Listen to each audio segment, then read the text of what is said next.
لا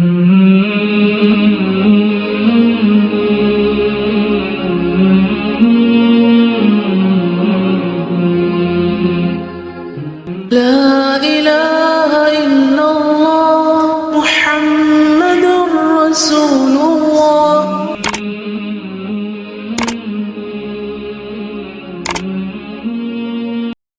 نحمده ونصلي على رسوله الكريم اما بعد فاعوذ بالله من الشيطان الرجيم بسم الله الرحمن الرحيم رب اشرح لي صدري ويسر لي امري واحلل عقدة من لساني يفقهوا قولي. آج ہم انشاءاللہ اللہ سبحانہ وتعالیٰ کے نام العظیم پر بات کریں گے. العظیم بہت بڑا، بڑی عظمت والا، بہت بڑی شان والا، بہت ہی عظیم رب. حقیقت یہ ہے کہ عظمت اور بڑائی ساری کی ساری اللہ سبحانہ وتعالیٰ کے لیے ہے اور اسی کو زیبا ہے. اس کے برعکس جب بندہ بڑے بننے کی کوشش کرتا ہے تو یہ اس کے حق میں ایک عیب بن جاتا ہے. تکبر اور غرور کرنا اور اپنے آپ کو بڑا سمجھنا در حقیقت اپنے اوپر ظلم کرنا ہے. اس لیے انسان کو ہمیشہ اس سے بچنا چاہیے، اور اس سے بچنے کی صورت اسی وقت ہو سکتی ہے جب انسان اپنے رب کو بڑا سمجھتا ہے. اس لیے اس نام کا جاننا تکبر سے بچنے کے لیے بہت ہی ضروری ہے، کیونکہ جب انسان کو حقیقی عظمت کا علم ہو جائے گا کہ وہ کس کے لائق ہے، کس کے شان کو زیبا ہے، تو پھر وہ اپنی حقیقت کو بھی جان لے گا اور یوں تکبر سے بچ جائے گا. پھر اسی طرح یہ ہے کہ جب انسان اللہ سبحانہ تعالیٰ کی عظمت کو جانتا ہے تو پھر اس کے آگے جھکنے میں، اس کی عبادت کرنے کا بھی لطف کچھ اور ہی ہو جاتا ہے. اور جب تک اس کی عظمت کو پہچانتا نہیں، اس کی عبادت بھی بے روح ہوتی ہے. حقیقت یہ ہے کہ ساری عظمت کا مالک اللہ ہی ہے. وہ اپنی ذات میں بھی بڑا ہے، اپنی صفات میں بھی بڑا ہے، اپنے افعال، اپنے کاموں میں بھی بڑا ہے. اس کا عرش بھی بڑا ہے، اس کی کرسی بھی بڑی ہے، اس سے متعلق ہر چیز بڑی ہے، اور حقیقت میں وہ عظیم الشان قدر والا ہے. جہاں تک اس کی ذات کا تعلق ہے تو قرآن مجید میں اللہ سبحانہ وتعالی نے اپنے عرش اور کرسی کا ذکر کیا ہے، اور اس میں سورۃ النمل میں اللہ تعالیٰ فرماتے ہیں اللہ لا الہ الا هو رب العرش العظیم. اللہ وہ ہے جس کے سوا کوئی معبود نہیں، جو عرش عظیم کا رب ہے. اللہ سبحانہ وتعالی اپنی ذات میں بھی عظیم ہے، اپنی صفات میں بھی عظیم ہے، اپنے افعال میں بھی عظیم ہے. اس کی عظمت کو پہچان کر ہی حقیقت میں ہم اس کے آگے جھکنے کا لطف پا سکتے ہیں. وہ کتنا بڑا ہے، اس کی کیفیت ہم بیان ہی نہیں کر سکتے، کیونکہ ہماری نگاہیں اس کا ادراک ہی نہیں کر سکتی. ہمارے تصور اور خیال سے وہ کہیں بڑا ہے، ہمارا تصور بھی اس کا احاطہ نہیں کر سکتا. اللہ سبحانہ وتعالیٰ کا عرش ہی بہت بڑا ہے. ایک حدیث میں آتا ہے کہ ساتوں آسمان اور زمین اس کی کرسی کے مقابلے میں ایسے ہی ہیں جیسے ایک وسیع و عریض میدان میں ایک چھوٹی سی مندری رکھی ہوئی ہو، ایک چھوٹی سی رنگ. اور پھر اس کے عرش کے مقابلے میں اس کی کرسی ایسے ہی جیسے ایک وسیع میدان میں ایک چھوٹی سی رنگ. اور پھر وہ عرش پر مستوی ہے. الرحمن علی العرش استوى، رحمان عرش پر ہے. اسے عرش کی محتاجی نہیں، ضرورت نہیں، اور اس نے یہ بھی نہیں ہمیں بتایا کہ وہ عرش پر کس طرح مستوی ہے. بس اتنا پتہ چلتا ہے کہ وہ عرش پر بلند ہوا. وہ رب جو بہت ہی بڑا اور بہت ہی عظیم ہے، اور ساری مخلوق اس کے آگے جھکی ہوئی ہے، اور ہمیں بھی اس کے آگے جھک جانا چاہیے، اور کسی اور کو اس کے برابر اور اس کا شریک نہیں ٹھہرانا چاہیے. پھر اسی طرح ہم دیکھتے ہیں کہ آیت الکرسی میں اللہ سبحانہ وتعالیٰ کی عظمت کا بیان آتا ہے. اللہ لا الہ الا هو الحی القیوم لا تأخذه سنة ولا نوم له ما في السماوات وما في الأرض من ذا الذي يشفع عنده إلا بإذنه يعلم ما بين أيديهم وما خلفهم ولا يحيطون بشيء من علمه إلا بما شاء وسع كرسيه السماوات والأرض ولا يؤوده حفظهما وهو العلي العظيم۔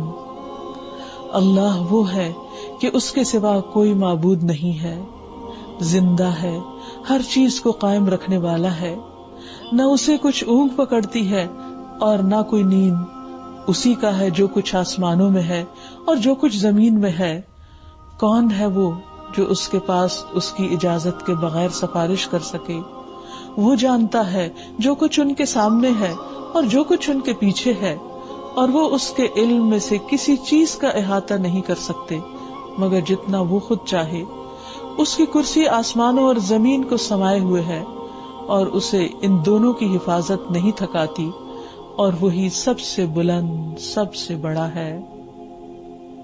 حقیقت یہ ہے کہ جس کی کرسی اور جس کا عرش اتنا بڑا ہے، وہ خود کتنا بڑا ہوگا، کتنا عظیم۔ اور پھر خاص طور پر آیت الکرسی میں جو اللہ سبحانہ وتعالیٰ کی صفات ہے کہ وہ ہمیشہ سے زندہ ہے، ہر چیز کو تھامے ہوئے ہے، جس کو کبھی نیند تو کیا اونگ تک نہیں آتی، اور اس کے مقابلے میں انسان آپ دیکھیے کہ تھوڑی دیر کام کر کے تھک جاتا ہے۔ ہر چیز جو اس کائنات میں ہے وہ اس کی ملکیت میں ہے، کوئی اور اس میں سے کسی چیز کا مالک نہیں۔ پھر اس کا اختیار اور اس کا زور ایسا ہے کہ کوئی اس کے سامنے پر نہیں مار سکتا، اس کی اجازت کے بغیر سفارش یا شفاعت نہیں کر سکتا۔ انسان، اس کا ماضی اور اس کا مستقبل اللہ سبحانہ وتعالیٰ کے سامنے سب ایسا ہی ہے، کچھ بھی مشکل نہیں اس کو جاننا، لیکن انسان اپنے بارے میں کچھ نہیں جانتے۔ ہمارے ساتھ آج تک کیا کچھ ہوا، خود بعض اوقات اپنی ہی بولی ہوئی باتیں ہمیں یاد نہیں ہوتی، ہمارا فیوچر کیسا ہے ہمیں نہیں معلوم، اور نہ ہی کوئی اور ہمیں بتا سکتا ہے۔ پھر اسی طرح اللہ سبحانہ وتعالیٰ کے علم کا احاطہ نہیں کر سکتی اس کی مخلوق۔ ساری انسانیت کا علم اللہ کے مقابلے میں، اللہ کے علم کے مقابلے میں ایک قطرے کے برابر بھی نہیں۔ اور پھر اس کی کرسی آسمان و زمین پر چھائی ہوئی ہے، سمائی ہوئی ہے، اور ان دونوں کی حفاظت اس کو نہیں تھکاتی۔ تو اللہ سبحانہ وتعالی جو عالی شان ہے، عظمت والا ہے، اس کا چہرہ بھی بہت عظیم ہے۔ ایک دعا میں نبی صلی اللہ علیہ وسلم نے ہر طرح کے شر سے بچنے کے لیے اللہ سبحانہ وتعالی کے عظیم چہرے کی پناہ لینے کو کہا ہے۔